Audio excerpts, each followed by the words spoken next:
اتقوا الله حق تقاته ولا تموتن إلا وأنتم مسلمون وقال النبي صلى الله عليه وسلم اتق الله حيثما كنت وأتبع السيئة الحسنة تمحوها وخالق الناس بخلق حسن أما بعد رب اشرح لي صدري ويسر لي أمري واحلل عقدة من لساني يفقهوا قولي. Bapak Ibu jamaah sholat maghrib Masjid Cokro Aminoto yang semoga Allah berkahi, semoga Allah rahmati.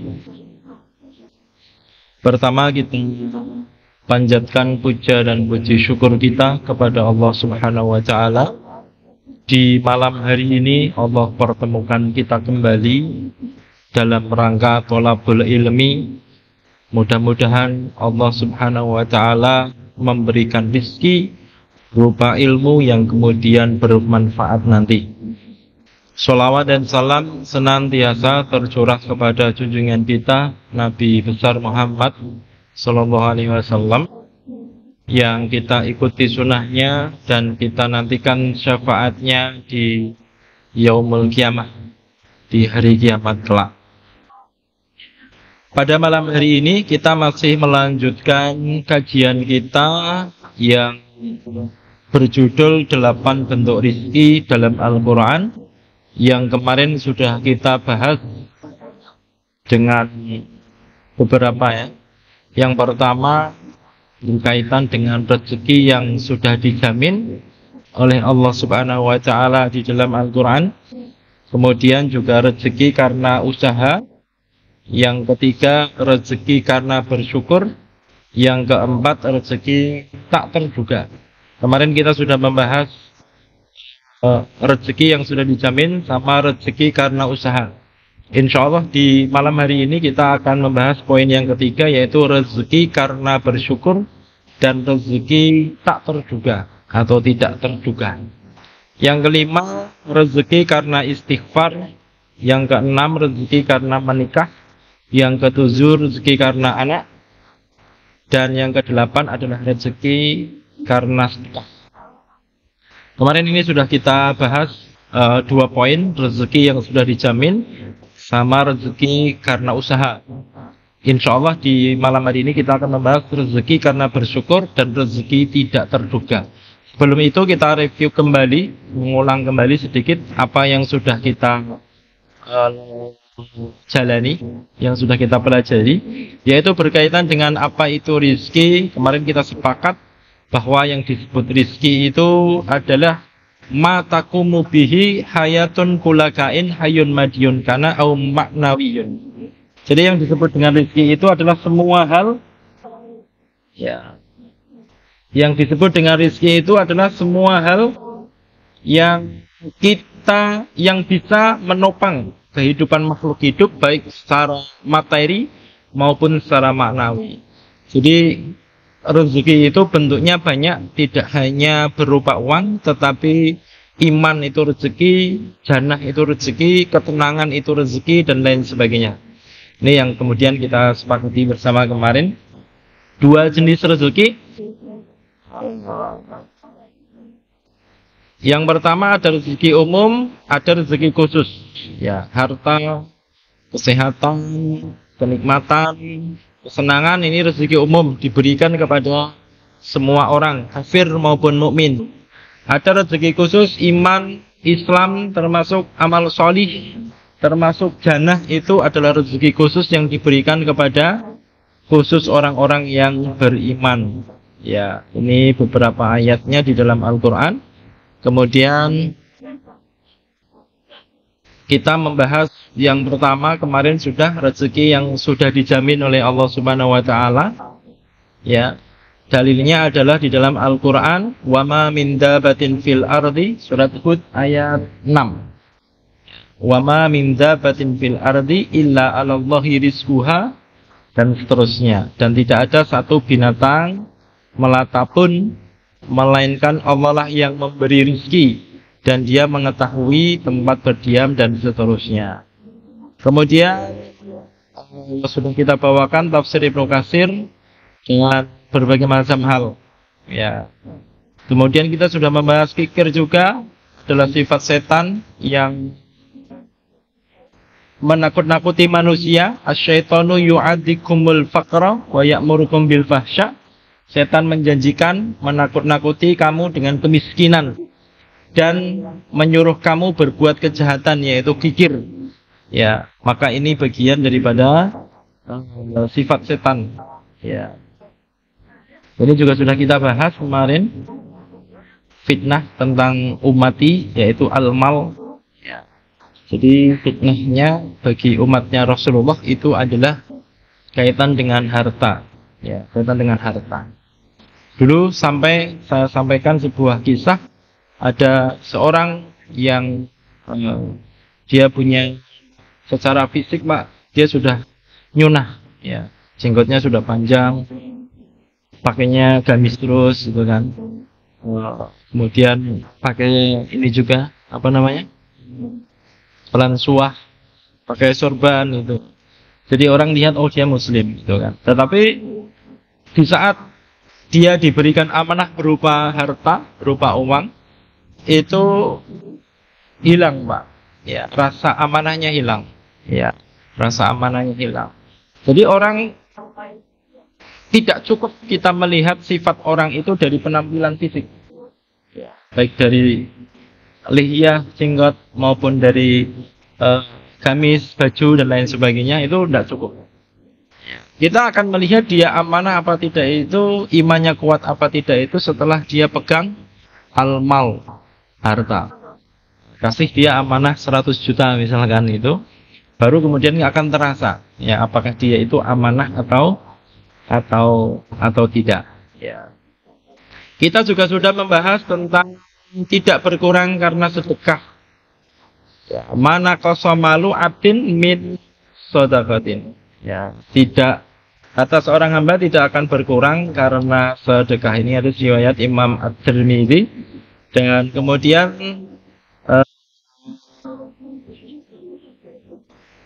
ini juga sudah kita bahas, harta yang disedekahkan akan diberkahi.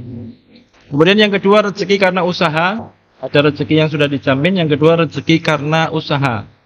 Wa may yu'min billahi wa ya'mal shalihan yudkhilhu jannatin tajri min tahtihal anhar khalidina fiha abada wa qad sanallahu lahu rizqa. Ini ada di dalam Quran surat Tolak ayat 11, ya. Dan barang siapa beriman kepada Allah dan mengerjakan amal solih, niscaya Allah akan memasukkannya ke dalam surga. Di akhir ayat ini mengatakan sesungguhnya Allah memberikan rizki yang baik kepadanya. Nah, surga itu bagian daripada rizki. Ya. Kemudian dalam ayat juga dikatakan faida qudiyatis sholatu fantashiru fil ardi wabtahu min fadlillah. Kita diperintahkan untuk menjemput rezeki Allah. Ya, dijemput rezeki Allah dan ingatlah Allah sebanyak-banyaknya wadkurullaha katsiran la'allakum tuflihun. Kemarin sudah sampai sini, Pak, ya? Sudah sampai sini. Kemudian ada muncul pertanyaan, rezeki itu sudah diatur, kenapa kita harus tetap bekerja? Rezeki kan sudah diatur ini, Pak. 50.000 tahun sebelum langit dan bumi, semua sudah dibagi rata. Lalu kenapa kita harus tetap bekerja? Dulu pernah saya kisahkan, kisahnya Imam Asy-Syafi'i dengan gurunya Imam Malik. Sebagaimana perkataan Ali bin Abi Thalib, yang beliau mengatakan ar-rizqu rizqani. Ya, rizki itu ada dua. Yang pertama adalah rizkun tatlubuhu wa rizkun yatlubuka. Ya, rizki yang kamu cari dan rizki yang mencarimu. Jadi ada rizki yang kita cari dengan usaha, ada rizki yang mencari kita. Dan ini bukan pilihan. Bukan pilihan. Kita tidak akan milih, aku nunggu rizki aja yang mencari saya. Nggak bisa dipilihan, Pak. Karena ada rizki yang memang harus dijemput. Kalau tidak dijemput, nggak dapat. Ya, kalau nggak dijemput, nggak dapat. Sebagaimana perdebatan antara Imam Malik dan Imam Asy-Syafi'i. Imam Malik berpendapat rizki itu tidak harus dicari. Dia akan datang sendiri. Karena 50.000 tahun sudah sebelum langit dan bumi sudah dibagi. Kata Imam Syafi'i, rezeki itu harus diusahakan, harus dicari. Sampai perdebatan mereka, pulang Imam Syafi'i di tengah jalan lihat orang panen anggur dalam sebuah riwayat. Kemudian dia ikut bantu. Setelah selesai dikasih anggur satu kerombong, satu ceteng. Kemudian anggur ini jadi hujah. Ya, ketika diterima ini, Pak, saya bantu mengeluarkan keringat, bantu anggur, saya dapat anggur, Pak. Nah, ini jadi hujah saya. Nah, ini mau dibawakan hujahnya ini kepada gurunya Imam Malik. Separuh dikasihkan Imam Malik, datang, Assalamualaikum. Dia mengatakan, tanpa saya bekerja, tanpa saya usaha bantu petani di sawah sana, di ladang, saya tidak akan mendapatkan anggur ini. Ya, ternyata Imam Malik menjawab, saya dari tadi duduk di sini, dapat anggur juga. Gitu, Pak. Dapat anggur juga. Oh, anggurnya ternyata dikasih oleh Imam Syafi'i. Masya Allah, Pak, ya. Iya juga ya. Nah, makanya Ali bin Abi Thalib mengatakan rizki itu ada dua bentuknya. Rizki yatlubuka, rizki tatlubuhu, wa rizki yatlubuka. Rizkun tatlubuhu, wa rizkun yatlubuka. Rizki yang kamu cari dengan usaha dan rizki yang mencari kamu. Ya. Kata Allahu maqadiral khalaiqi qabla ay yakhluqas samawati wal arda bi khamsina alfasanah. Dalilnya ini, Pak. Hadis ini diriwayatkan oleh Imam Muslim nomor 2653. Kata Allahu maqadiral khalaiq. Allah telah mencatat takdir setiap makhluk qabla ay yakhluqa as-samawati wal arda, sebelum menciptakan langit dan bumi, bi khamsina alfasanatin. Ya. 50 tahun. Ya, sebelum 50 tahun diciptakannya langit dan bumi. Ini sudah ditakdirkan oleh Allah Subhanahu wa taala. Apa yang ditentukan, apa yang ditakdirkan, maka jadi pertanyaan di sini, Pak. Ya. Apa yang ditakdirkan oleh Allah Subhanahu wa taala? Yang pertama adalah apa kira-kira? Apa yang ditakdirkan di sini? Kata Allahu maqadir. Maqadir, takdir itu sudah ditentukan. Takdir apa yang sudah ditentukan? Yang pertama berkaitan dengan jumlah. Jumlahnya sudah ditentukan. Ya, jumlahnya sudah ditentukan. Jadi kita mau berapapun jumlahnya sudah ditentukan oleh Allah Subhanahu wa taala. Yang kedua dengan apa lagi yang sudah ditentukan? Sumber. Sumbernya sudah ditentukan oleh Allah Subhanahu wa taala. Ya, sumbernya sudah ditentukan. Jadi jumlahnya sudah ditentukan, sumbernya juga sudah ditentukan. Kalau orang, makanya Allah Subhanahu wa taala di dalam Quran surah Ar-Ra'd ayat 11, "Innallaha la yughayyiru ma biqaumin hatta yughayyiru ma bi anfusihim." Allah tidak akan mengubah keadaan suatu kaum sehingga mereka mau mengubah diri mereka sendiri. Ya, sehingga mereka ini usaha. Ya, ini usaha. Oleh karena itu rezeki ada yang karena usaha, Pak. Ada yang karena usaha. Kenapa? Jumlahnya memang sudah ditentukan, tapi sumbernya kita belum mengetahui. Ya, bisa jadi, Pak, sumbernya ada di tempat sana ada tempat sana. Kalau dia tidak berusaha untuk jemput, ya sumber-sumber tadi kira-kira dapat enggak? Enggak akan dapat. Enggak akan dapat. Ya. Jadi yang ditentukan maka di 50.000 tahun sebelum langit dan bumi diciptakan adalah yang pertama jumlahnya itu sudah ditentukan. Jumlahnya ada banyak di sana. Tinggal kita mau jemput apa enggak. Nah, sumbernya yang kedua yang ditentukan oleh Allah Subhanahu wa taala. Ini kenapa rezeki itu harus ada yang karena usaha. Ya, ini yang kedua kemarin nyambung yang kedua. Kemudian yang ketiga, kita masuk pada rezeki karena bersyukur.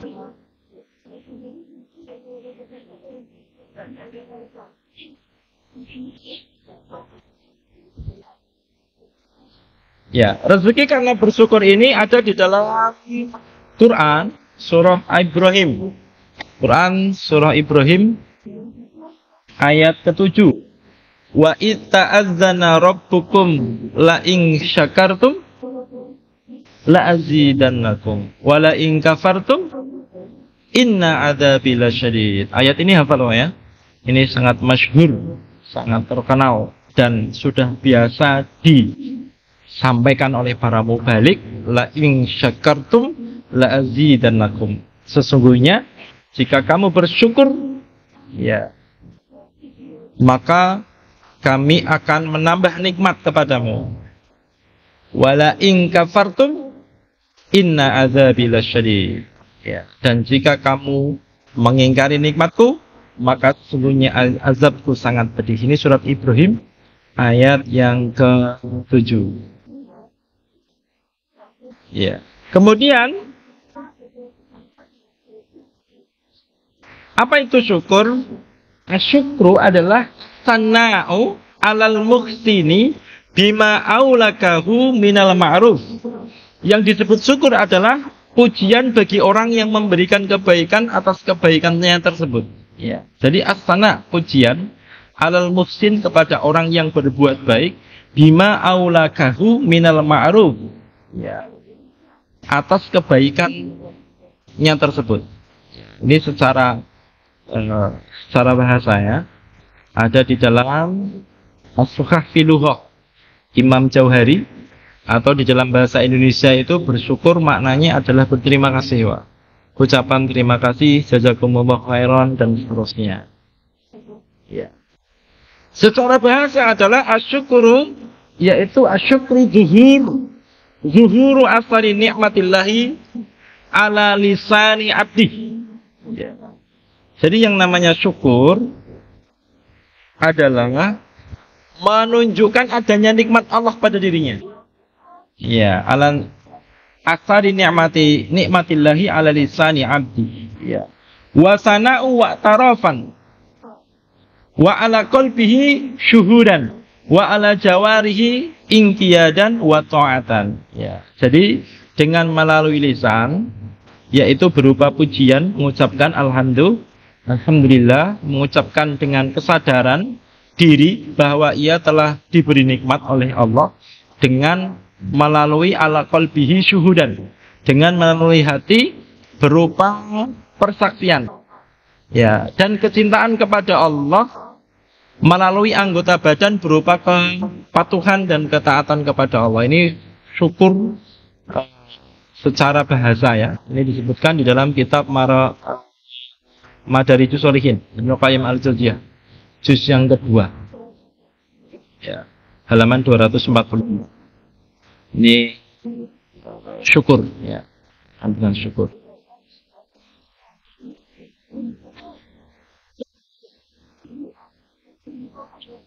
Kemudian masih di syukur, ya.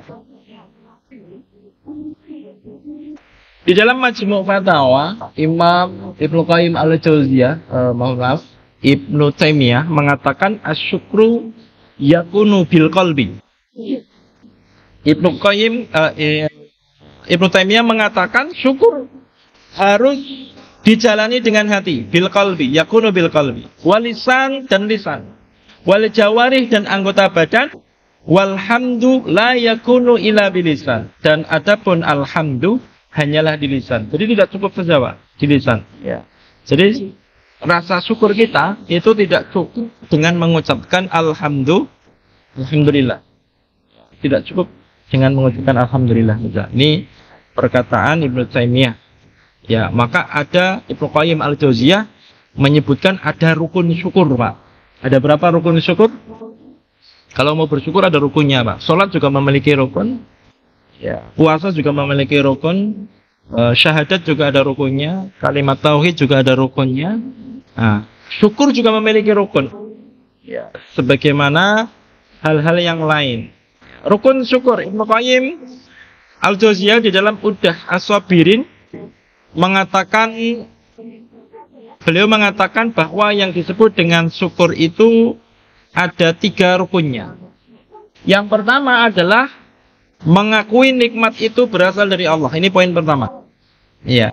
Jadi mengakui nikmat itu betul-betul berasal dari Allah Subhanahu wa taala. Kenapa ini penting Bapak Ibu hadirin? Karena kalau rasa syukur itu terwujud dari karena hasil, dia merasa hasil dari kerja kerasnya, hasil dari keringatnya, begitu Pak, ini sudah tidak tepat. Ya, sebagaimana Korun.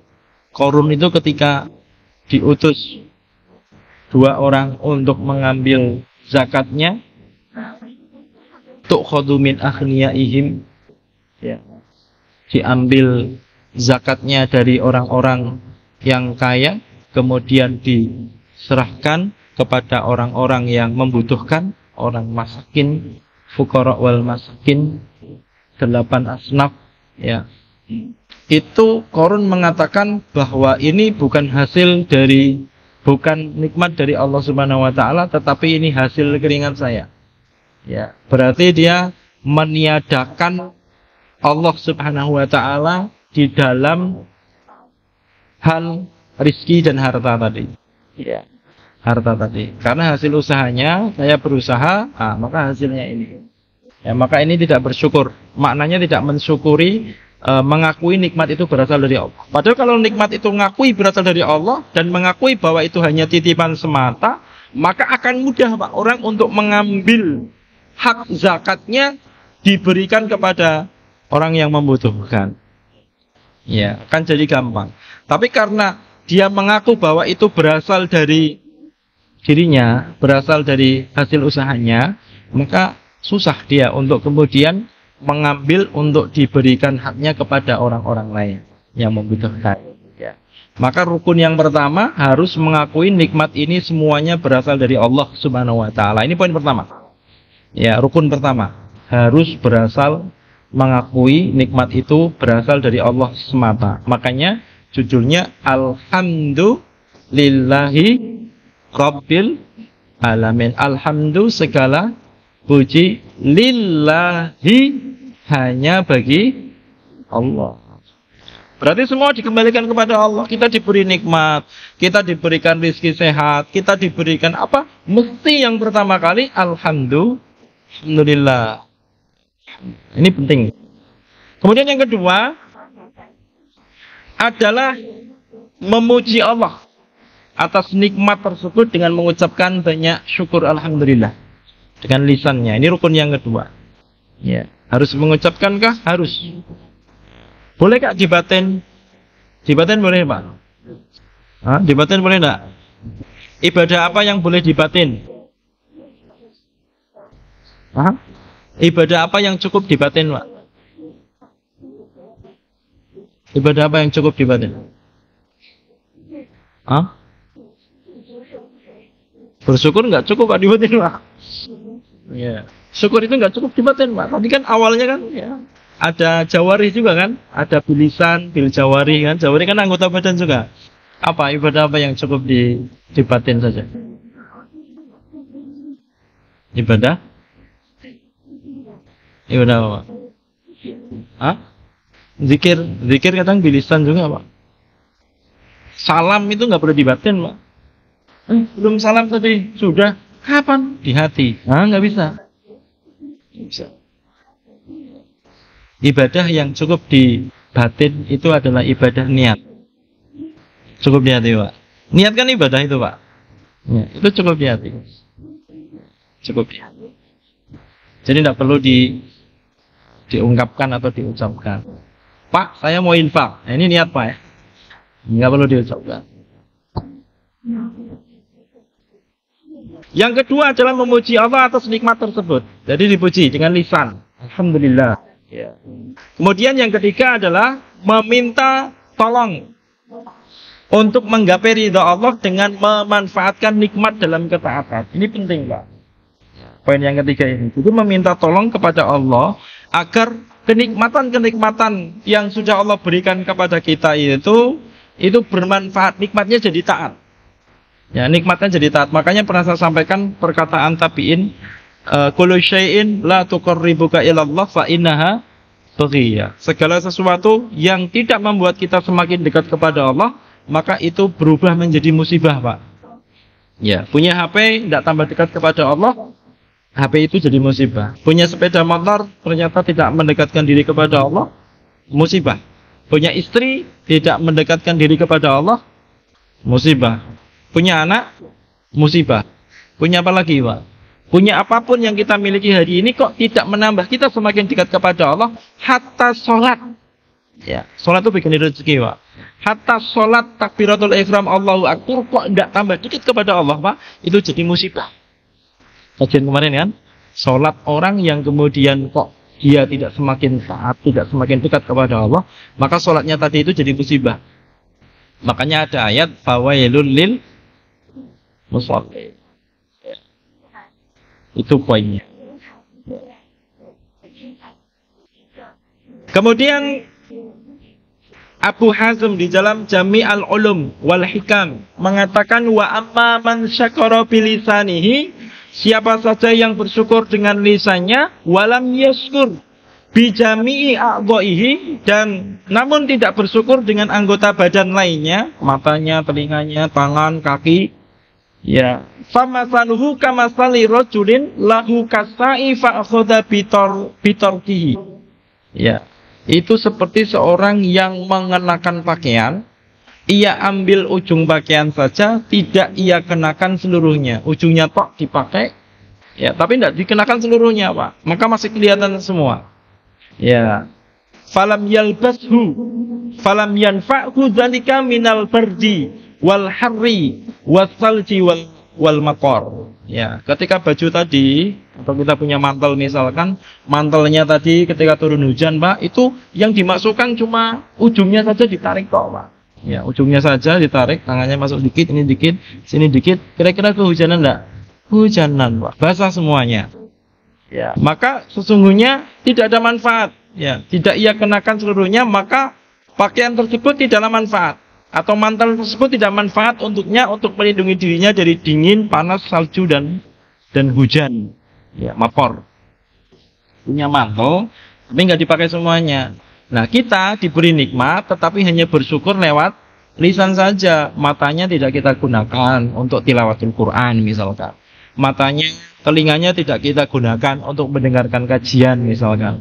Atau hal-hal yang lain. Ya, tidak kita gunakan untuk kebermanfaatan ini, maka syukurnya ini tidak akan bermanfaat. Lisannya tidak akan bermanfaat. Ya, syukur alhamdulillah tetapi siap. Ya. Alhamdulillah tapi matanya maksiat. Alhamdulillah tapi telinganya dengarkan maksiat, dengarkan ghibah, nonton sesuatu yang jelek dan lain sebagainya. Ini kata Ibnu Hazm di dalam Jami' al-Ulum wal Hikam juz 2 halaman 84. Ya.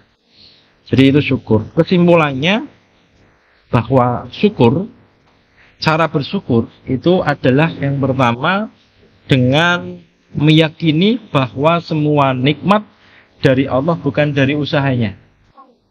Ya, ini cara pertama, Pak. Sebagaimana rukun tadi.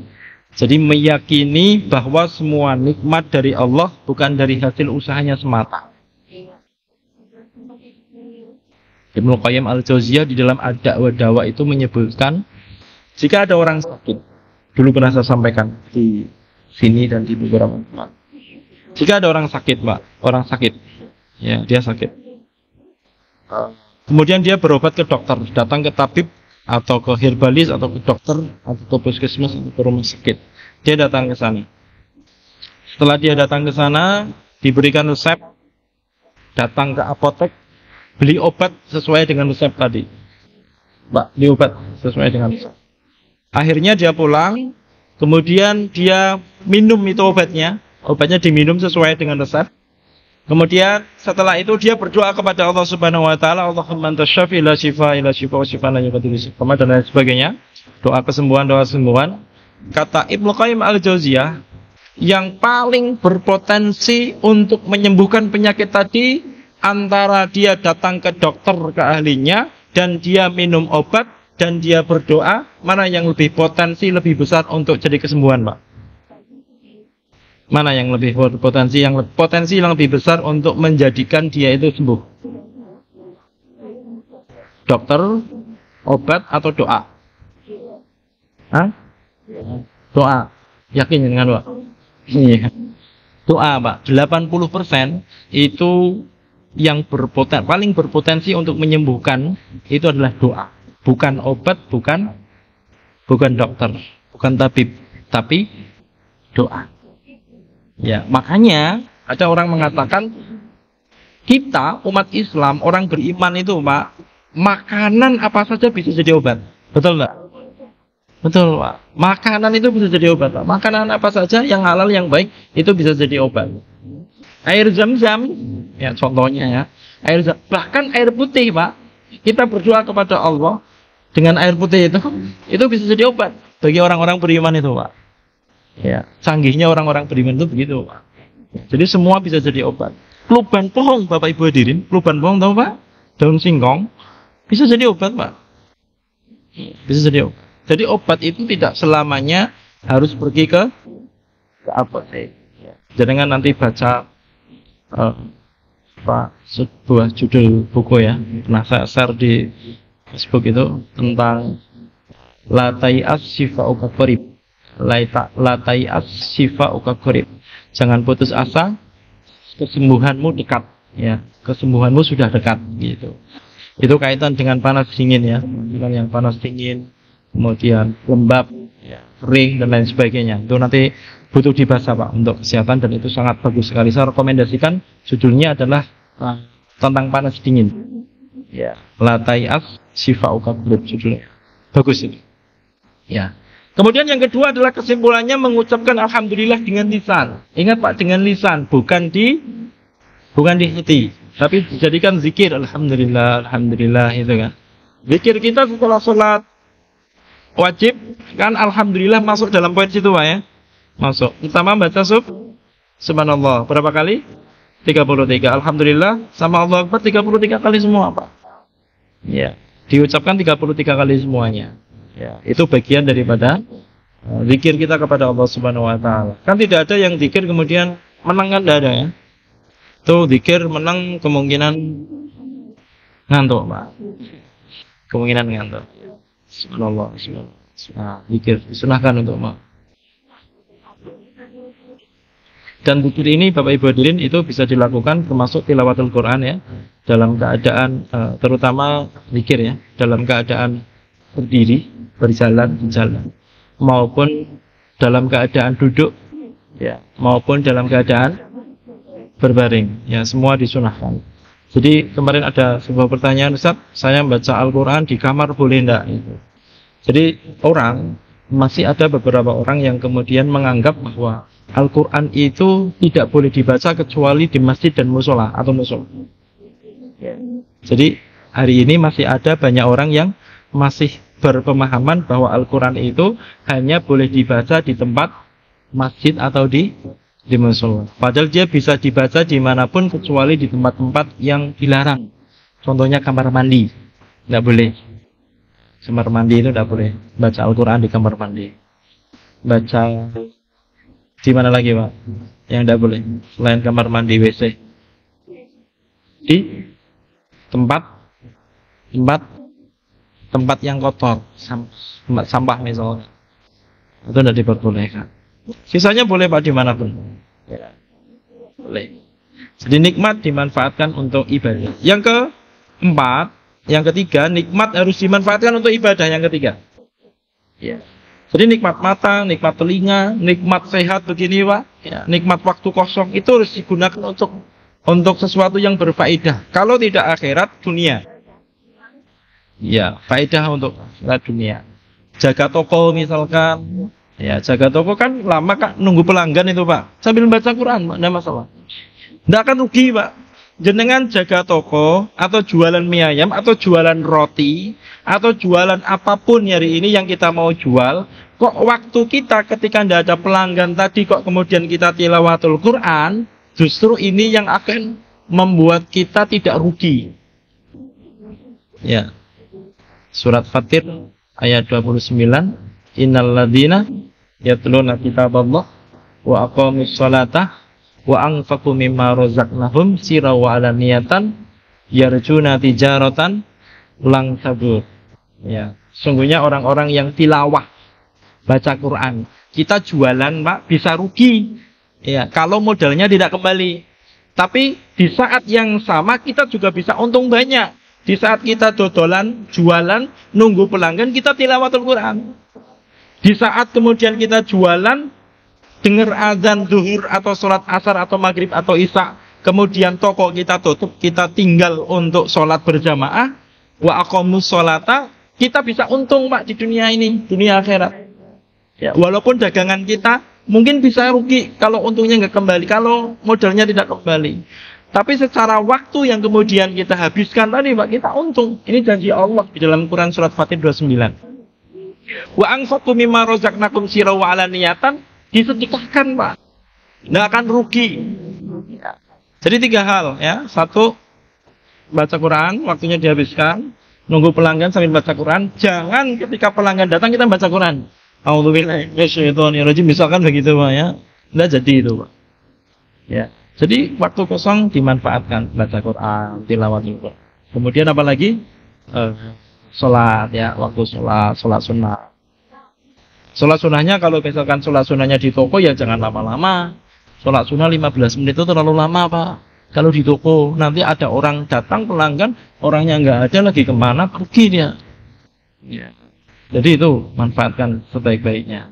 Kemudian wa anfaqu mimma razaqnahum. Makanya biasanya di toko-toko ada kotak infak itu Pak ya. Itu kotak infak itu kalau kita isi 5.000, 10.000 atau berapapun itu Pak, justru ini yang tidak memiliki risiko rugi. Jualan kita bisa rugi, tapi yang kita lakukan infak tadi, baca Quran tadi, sholat tadi, itu tidak memiliki risiko rugi. Ya, jadi heran Pak, ada orang yang meninggalkan sholat berjamaah gara-gara nunggu di toko, itu rugi besar Pak. Gara-gara ya kesibukan dalam urusan dunia, dia meninggalkan sholat berjamaah. Padahal kalau jenengan lihat kisahnya sahabat Abu Darda itu, nanti dalam sebuah riwayat disebutkan di sana omsetnya, dulu pernah saya sampaikan, omsetnya itu 1 hari Pak, bukan 1 bulan. Dia punya toko emas. 1 hari itu omsetnya 500 juta. Omsetnya berapa Pak? 500 juta. Omsetnya itu Pak, 1 hari bersih ya, 500 juta. Ketika sholat zuhur itu dia datang ke Masjid Nabawi Pak, karena di pasar Madinah pada waktu itu dia datang ke Masjid Nabawi. Ketika dia datang Pak, dia di shaf paling akhir, di shaf paling belakang, dan dia tidak menangi ya, dia tidak mendapati takbiratul ikhramnya Rasulullah SAW. Ya. Ketika dia datang ternyata Rasulullah sudah takbiratul ikhram. Nabi sudah takbiratul ikhram. Dilihat itu terlambat, sedih Pak. Orang beriman itu kalau terlambat sedih rasanya. Ya, bukan karena uzur, ya, bukan karena uzur mungkin dia safar, mungkin dia sakit, bukan karena itu. Tapi karena kesibukan urusan dunia. Oh ternyata telat itu. Akhirnya dia berpikir Pak, kenapa di shaf pertama itu di situ ada sahabat senior semua, Abu Bakar As-Siddiq, Umar bin Khattab, Utsman bin Affan, Ali bin Abi Thalib, Al-Asyra Al-Mubashsharuna bil Jannah di shaf pertama semua. Abdurrahman bin Auf yang terkenal terkaya dan terbaik infaknya, Abdurrahman bin Auf, ada Utsman bin Affan di situ di shaf pertama semua Pak. Abu Darda di shaf terakhir tidak menangi takbiratul ikhram bersama Nabi. Apa yang beliau lakukan Pak? Beliau merenung panjang. Akhirnya dia mengambil satu kesimpulan. Yang kesimpulan ini mungkin mustahil untuk diambil oleh orang-orang di zaman kita. Apa yang dia lakukan? Dia jual tokonya tadi, toko emasnya tadi, yang omsetnya berapa 1 hari? 500 juta. Omset kita 1 hari berapa Pak? 50.000. Abdurrahman berapa? 500 juta. Kita berapa Pak? 50.000. Nah kadang yang 50.000 ini Pak tega meninggalkan sholat jamaah itu loh. Hanya karena 50.000. Padahal kalau dia sholat Pak, janji Allah itu betul-betul lang tabur, tijaratan lang tabur, perniagaan yang tidak memiliki risiko rugi. Habis waktunya Pak ya.